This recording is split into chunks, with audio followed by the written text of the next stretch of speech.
Tuesday, February 21st, 2023. My dearest Mother Bonnie, here I sit writing you one last time.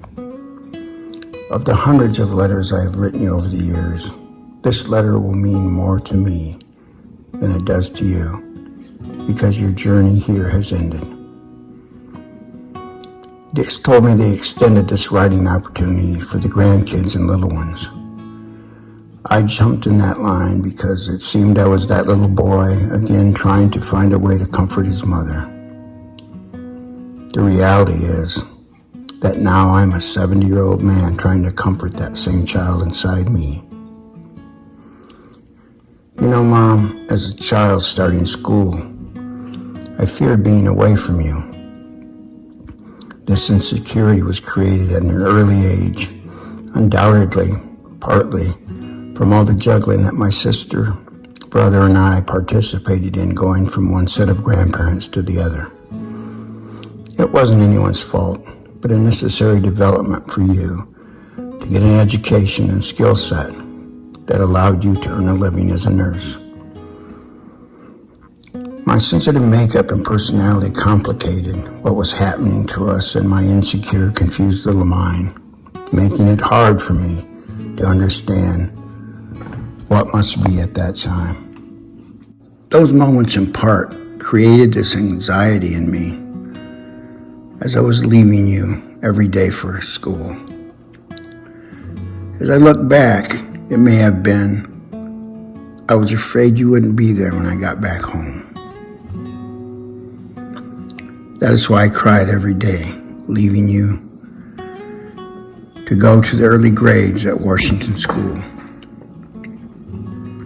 I couldn't be that big boy you didn't want to cry over just going to school for a few hours a day. You were probably glad to get me out of the house so you could finally rest. My crying happened almost every day far into my third grade year. As I slowly became aware that you were worried about me, the thought of you being concerned about me caused me to stop crying on the inside as I left for school each day.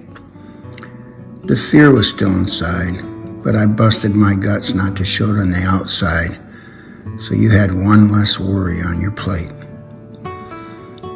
That may be what I'm doing now, Mom, being that big boy just for you as I write these final words. Psychologists have suggested that writing to someone who has passed away can be helpful in the grieving process, and it's a way of helping to find closure over losing someone you dearly loved. As usual, Mom, my take on closure differs slightly from some traditionalists. I know I will never have complete closure over watching you leave this world in my life. That place in my life you once filled is now empty and void, and that vacant space will not disappear, and that sense of loss I will carry to the end of my days. It is no different than when I was in third grade, fearing after I left school I would go home to find you wouldn't be there. That was one of my first thinking disorders caused by my own childhood fears. However, just as I have in the past, where I learned how to turn that pain and fear into something I could live with and make it work for me, I will now find beauty and meaning in your transition as I continue without you at the receiving end of my letters. As I write this final letter to you, Mom, once again I thank you for giving me life and letting me be part of your life, along with that of my little brother and sister. I would challenge anyone to find two more genuine and loyal children or siblings. Because of you and Dad, I met all these people and characters we would call family. You taught me early to love and respect them, flaws and all. We did this because we hoped they too would return their love to us with all our human weaknesses and failings that all people have. After all, that is what a family should do. Mom, as Dix leaves this letter with you, I know you and I both realize the essence of Bonnie is not resting in the coffin where your body lies.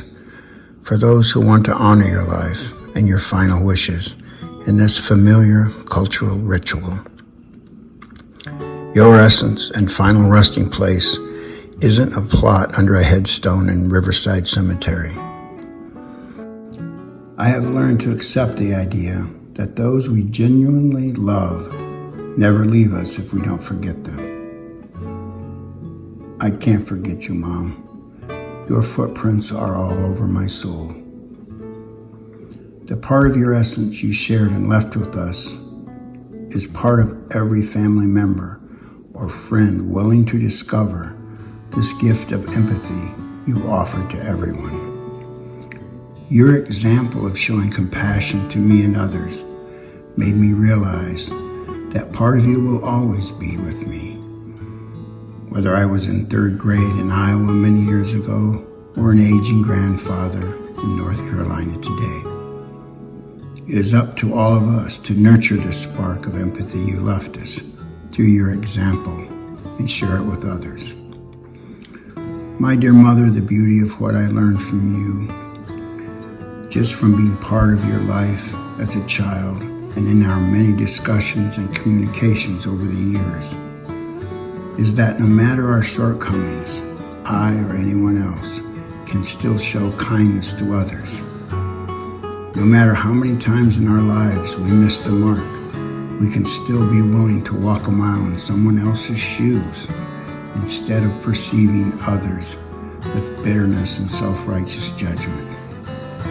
We can look at them through this beautiful lens of empathy or wallow in the swamp of small minds and sour perceptions. The choice is ours. Your living example and kindness to a broken soul like Keith Scrimminger taught me a moral lesson about empathy that no sermon ever could.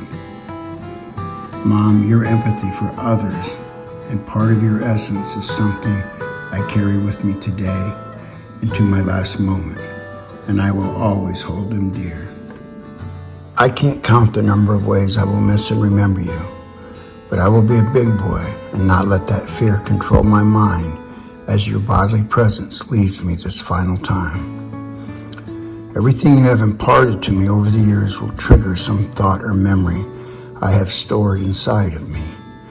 Those triggers will remind me of you being in my life, from a simple song like Que Sera, Sera, whatever will be, to a gospel hymn. When I see a nurse, I will see you. I will see you when I look at my brother and sister, my children and grandchildren, my nieces and nephews. I will see you when I look at Aunt Lois. I will see and remember you when I hear a violin or see horses grazing on the green grass on a lazy summer day.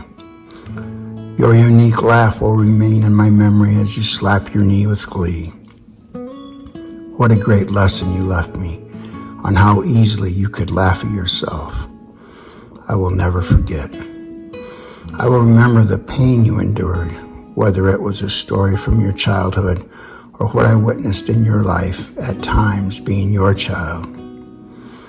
No matter the anger, sadness, insecurity, or confusion we sometimes faced as a young family, I never doubted or felt you didn't love all of us and that you would have died for any of us.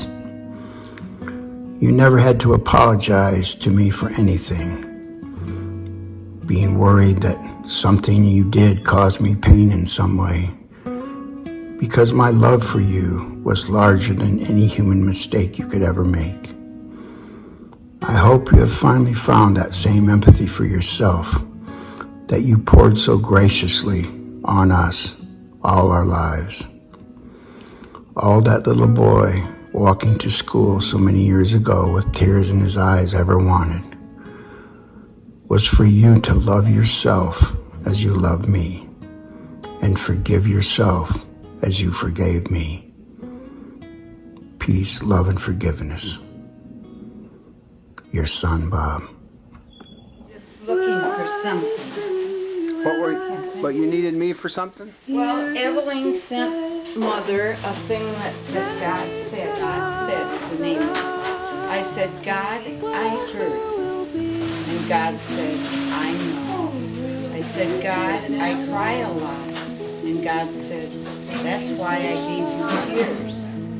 I said, God, I am so depressed. And God said, that is why I gave you sunshine.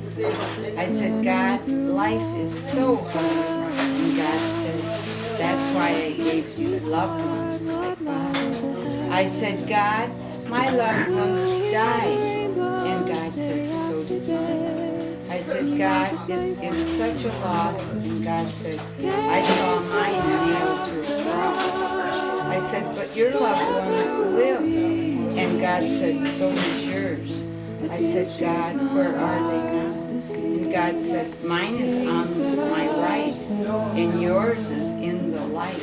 I said, God, it hurts. And God said, I know. Ah. Isn't that sweet? That comes from him. They ask their mother, what will I be? He's not wearing you out, is he, Mom? No, but what tickles me about him, he made one. Oh. Put it in. Go for two. He knew I'd giggle and laugh, so do you want to watch him here with this? Go for two. Bobby, he shoot it right from here. Shoot it right from here, Bob, watch. Shoot it from here, Kenneth. Here, now shoot it. Shoot it, Kenneth. Bobby, I hate to think he does that. Oh, Kenneth, you're... Basketball.